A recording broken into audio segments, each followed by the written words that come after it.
America বাংলাদেশের মধ্যে ভয়ঙ্কর বড় কিছু করতে চলেছে, কারণ আমেরিকার এশিয়া স্ট্র্যাটেজি সম্পূর্ণভাবে ব্যর্থ হয়ে গেছে। এশিয়ায় চীনের সবচেয়ে বড় প্রতিদ্বন্দ্বী ভারতের সাথে চীন এখন হাত মিলিয়েছে, তাই আমেরিকার দক্ষিণ এশিয়ার ছোট দেশগুলির সাথে চুক্তি করতে চাইছে।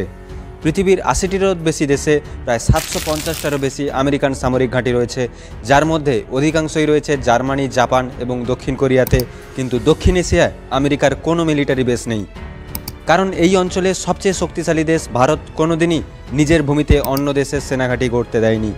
যদিও ২০০৬ থেকে আমেরিকা চেষ্টা করেছিল চীনের উত্থান আটকানোর জন্য ভারতকে নিজের মুঠোয় রাখতে, কারণ আমেরিকা জানে চীন যেই পথে বাণিজ্য করে সেটা ভারত মহাসাগর পেরিয়েই দক্ষিণ চীন সাগরে যায়। তাই ইউএস ভারতের সাথে বানানো স্ট্র্যাটেজি ব্যর্থ হওয়ার পর বাংলাদেশের মধ্যে এখন সুযোগ খুঁজছে। শেখ হাসিনা সাথ না দিলে তার সরকারকে সরিয়ে দেয় আমেরিকা থেকে ইউনুসকে ডেকে এনে আবার ক্ষমতায় বসায় আমেরিকা। ইউনুসকে সামনে রেখে আমেরিকা বাংলাদেশকে এখন হাতের মুঠোয় রাখতে চাইছে। এই উদ্দেশ্যেই বাংলাদেশের মধ্যে এখন আমেরিকান সেনা এবং আমেরিকান সরঞ্জামের আনাগোনাও বেড়েছে। জয় হিন্দ, জয় ভারত।